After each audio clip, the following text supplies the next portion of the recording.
This is CBS News New York. A new chapter of the exploration of our celestial neighbor is complete. Right now at 11:30, we have splashdown. The Artemis II crew is back on Earth after a historic mission around the moon.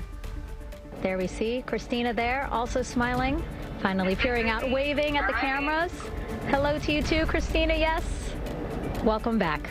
The astronauts all smiles after being airlifted from the capsule and safely escorted to land.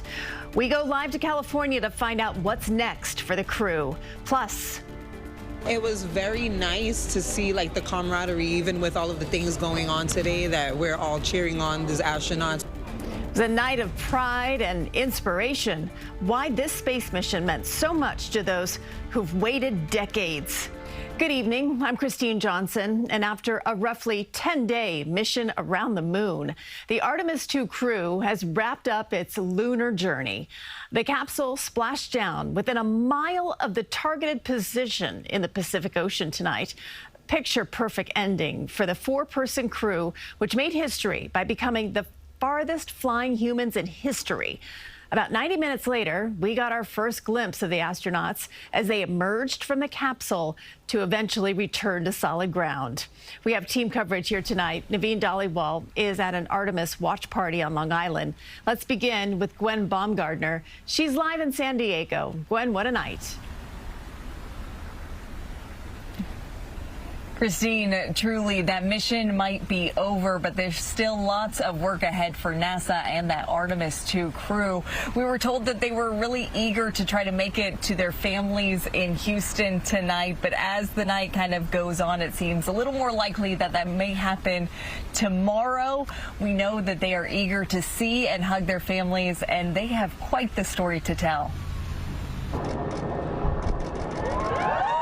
A splash landing in the Pacific Ocean Friday evening capped a historic voyage for the astronauts flying further into space than ever before aboard the Orion spacecraft. Now approaching the spacecraft after conducting a hazard assessment. Navy divers inspected the capsule before medics entered. Jubilation here in the flight control room. The first crew member is out of integrity. The astronauts emerged 90 minutes after landing and are reported to be doing well. Helicopters then flew them one at a time to the USS John P. Murtha. Seconds after the spacecraft re-entered the atmosphere at almost 24,000 miles per hour, the capsule's heat shield faced a critical test, enduring temperatures up to 5,000 degrees, while the crew encountered an expected communications blackout. Your trajectory is nominal, and your recovery teams have visual. After emerging from the blackout, Orion's parachutes deployed minutes before the capsule hit the water off the coast of San Diego. Space buffs gathered hours before to witness Orion's successful return. My heart skips a beat when I think of how brave they are. I like the fact that the four astronauts were a togetherness thing. One from Canada, one black, one woman, another white guy, and I just thought that was fantastic. That's what I think our country is all about. Petty Officer Second Class Led Soto is part of the astronaut extraction team.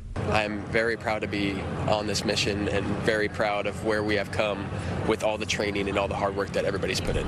The next mission in NASA's lunar exploration program is Artemis III, scheduled for next year, taking a crew into low Earth orbit. As for Artemis II, we're told that the crew is still aboard the USS Murtha, where they are undergoing some really kind of intensive physical and medical examinations, something that they will continue to do over the next few days and weeks. But for now, NASA says they are in good health and good spirits. Christine? Gwen, you know, NASA administrators held a news conference and reporters got a chance to ask some questions. Did we learn anything new there? We learned that the future is bright. That's according to NASA. They said that they are really optimistic with how this mission went. There was a lot of emphasis about this heat shield and whether that would hold, and they said they were happy with how it held and the trajectory that it came in on. And they said that this is the first of what they hope to be many more missions toward, around, and on the moon. Well, I just can't wait for those astronauts to be reunited with their family. One of those NASA administrators saying that those families are just as brave as those astronauts are, and I second that. Gwen Baumgardner, thank you so much for your live reports from San Diego, and thanks for helping us out here on the East Coast. Following that splashdown, President Trump took to Truth Social, saying, "I could not be more proud. I look forward to seeing you all at the White House soon. We'll be doing it again. And then, next step, Mars."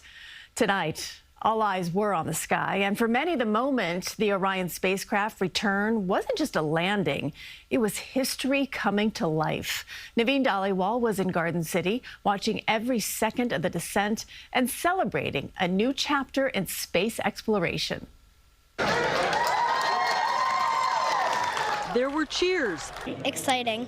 And even tears. How do you describe something like this? Inside the Cradle of Aviation Museum in Garden City, people watched in awe as the Orion spacecraft made its descent off the coast of San Diego. It's just amazing. I can't tell you. For some, like Leonard Provenzano, this wasn't just another space mission. It was something deeply personal, as he had witnessed history before. So I remember watching television coverage of Gemini flights, of Mercury flights, stayed up late for Apollo 11. And he's here again, more than 5 decades after the last space mission. And now you're here, more than 50 years later. Yeah, about damn time. Others described a sense of pride and unity, a reminder of what's possible when the world comes together. It was very nice to see like the camaraderie, even with all of the things going on today, that we're all cheering on these astronauts who went and did a mission to make sure that maybe we can go and visit the moon again. As Artemis II safely completed its journey, the crowd stayed glued to the screen until the end. Relief for them, I'm sure, and that they're home safe and they landed exactly on time. And for many here tonight, it wasn't just about space. It was about inspiration, connection, and witnessing that piece of history that they can now call their own. In Garden City, Naveen Dhaliwal, CBS News, New York. For much more on Artemis II and tonight's splashdown, we have a live blog on our website. Go to cbsnewyork.com or download the CBS News app.